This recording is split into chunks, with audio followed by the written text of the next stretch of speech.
Eto pala yung continuation ng vlog ko kahapon. Ang nangyari kasi niyan, hindi ako nakatulog magdamag. So tinuloy-tuloy ko nga yung paglilinis dito. Sobrang daming ang gamit dito sa may likuran ko banda. Pero ewan ko, nung nakita ko nga itong lababo, parang hindi ko na talaga siya kayang hindian. Hindian is nabin. So ayan, at kinuha ko na nga itong electric brush na ginagamit ko rin sa CR. Yung brush pang tiles. Pero may ibang attachment ka kasi na pwedeng ikabit dyan gaya na lang nito para magagamit ko rin siya dito sa kusina. Kasi ang pinakaayaw ko sa pagkukuskus dito sa lababo na to, kaya bihirang-bihira ko lang talaga to gawin, is nakakangalay sa braso, lalo na kapag kailangan ng matindihang kuskusan. Kaya maganda sana gumamit ng ganitong electric brush, kaso hindi ko naman na-charge. So, eventually, nalobat din yan. So, anyway, meron pa naman ako ditong isang brush na pang-sink talaga. Itong kulay dilaw. Ang gamit ko pala dito ay the pink stuff na Miracle Cleaning Paste. So, paubos na nga siya. Kaya medyo tinitipid ko na. Itong dilaw na brush na ginagamit ko sa lababo, maganda yan. Matibay. Kasi mga 1 taon na rin sa amin yata yan. Tapos, around 60 pesos lang yata yan. Then, ito naman pinaglalagyan ko ng sponge namin. Yung stainless na nakasabit lang sa faucet. 1.5 years na. Wala talagang kalawang kahit everyday nababasa. Nakadalawang round lang naman ako ng kuskus dito sa lababo dahil gigil na gigil nga ang momshi doon sa mga mancha dito na nakakapit yung paninilaw, pamumuti na para siyang mukhang luma before and eto na nga siya after. Tapos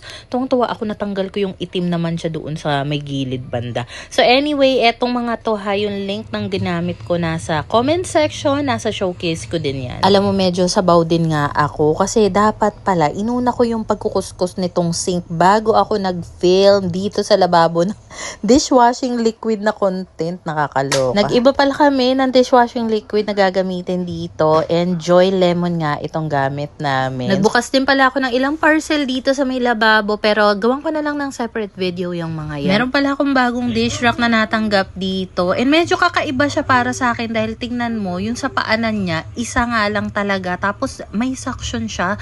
So kakaiba talaga siya dahil ngayon nga lang ako nakakita ng ganito. So medyo cream yung color niya, hindi siya white na white. So ang bala ko kasi ay dito ako magfi-film sa kabilang side, kaya pinag-aalis ko na muna yung mga nakalagay dyan. And today is Sunday, guys. Every Sunday po sa Blue app meron po tayong weekly lucky follower.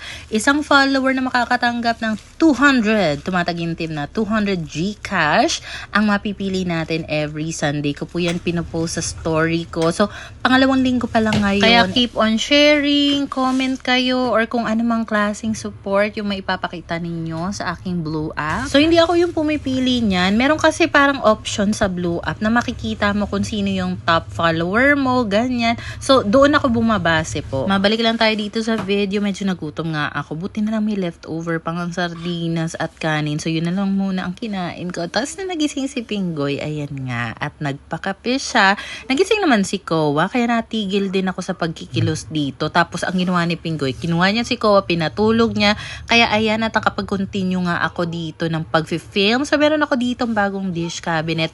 And this time, 3 layers na nga ito. And meron pala ako nabasang nag-comment, tinatanong kung even up to now ba, dumidede pa si Kowa sa akin. Yes po, kapag inaantok, pag bagong gising, or naglalambing, nadede pa rin yan si Kowa sa akin. Meron din pala ako nabasang comment, nagtatanong kung paano naman daw yung singawan ng mga niluluto namin, like yung amoy. Actually, dito kasi sa may pinto ng CR, nandyan nakapwesto yung exhaust fan. So, I think dyan siya pinwesto talaga nang gumawa nitong unit para makuha niya yung amoy ng CR at saka yung amoy ng mga niluluto sa kusina. And yes, kailangan na talagang malinisan ng exhaust fan. Huwag kayong mag-alala. Yan naman ang next na pagdidiskitahan ko. And then dito naman sa side na to, magre-rearrange ako ng very, very light para ma-set up ko na nga yung bagong cabinet. Tapos ito naman yung itsura ng pinaggagawa ng mga anak ko.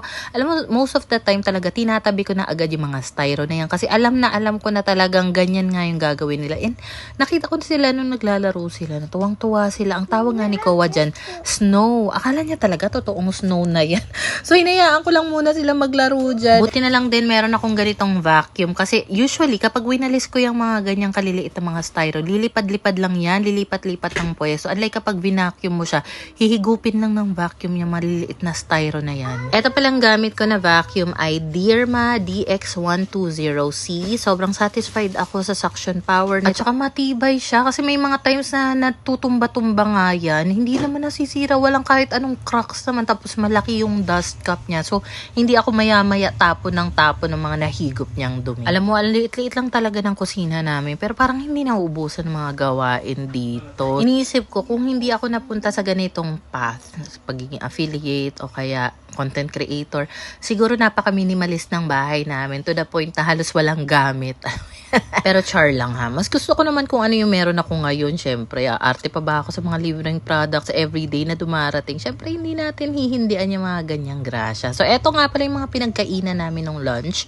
So, pinaghuhugasan ko na nga siya. And alam mo ba, simula nung ginamit namin tong maliit na dish drying rack nga namin, talaga napapansin ko, ay bakit parang sumisipag ako laging maghugas ng pinggan? Ewan ko, or baka dahil bago lang. I'm not sure. Eto na nga at magsisimula na nga ako magtatanggal ng mga gamit dito sa ibabaw ng aming 2 layers na dish cabinet dahil dyan ko na nga ipipwesto yung 3 layers naman na dish cabinet.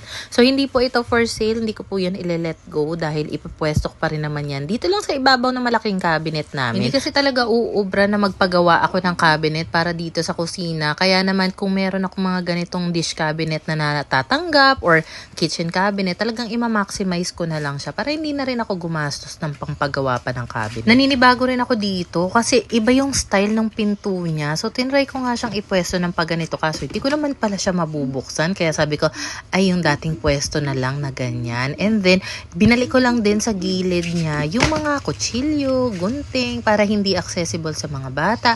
And this time, mas malaki na talaga ito kasi 3 layers yan eh. Bago ko paglagyan ng mga plato at mangkok, ito pinunasan ko lang ng wipes. Pero sabi kasi ni Pinggoy, habang ina-assemble niya nga yan, hinugasan niya nga daw yung rack mismo. So, anyway, eto na nga at ililipat ko na nga dyan yung mga mangkok, mga plato. So, kung bet nyo ng ganitong dish cabinet, meron ding 2 layers yan. May color black din at talaga namang napakadami mong pwedeng mailagay. Tapos, de-pull out pa nga kada layer. So, kung bet nyo rin yung link nasa comment section and nasa showcase ko rin yan. Ito namang nasa ibabaw ng aming kitchen cabinet ay tatanggalin ko yan dahil dyan ko ipupwesto yung aking 2 layer naman na dish cabinet. Kasi naisip ko, pareho lang naman sila ng style na flip door. So, kahit pa paano hindi naman siya masakit sa mata. Tapos, tinanggal ko lang itong mismong rack ng mga plato para mas spacious siya ba. Kasi ang bala ko ilagay dyan yung mga cookware namin para at least kapag kailangan magluto ni Pinggoy, eh, hindi niya na kailangan pang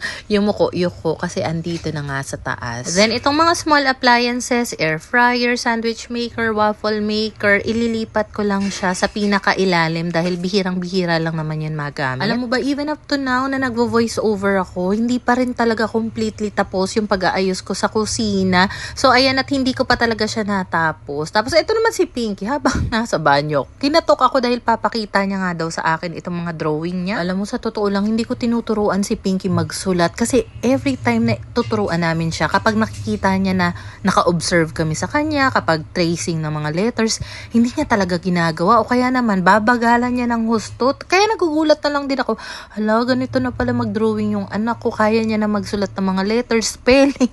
Nakakatawa. Mommy, it's everything for activity.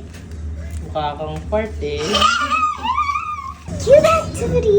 That's me and Thea and to plus Trippy Trappy in this one.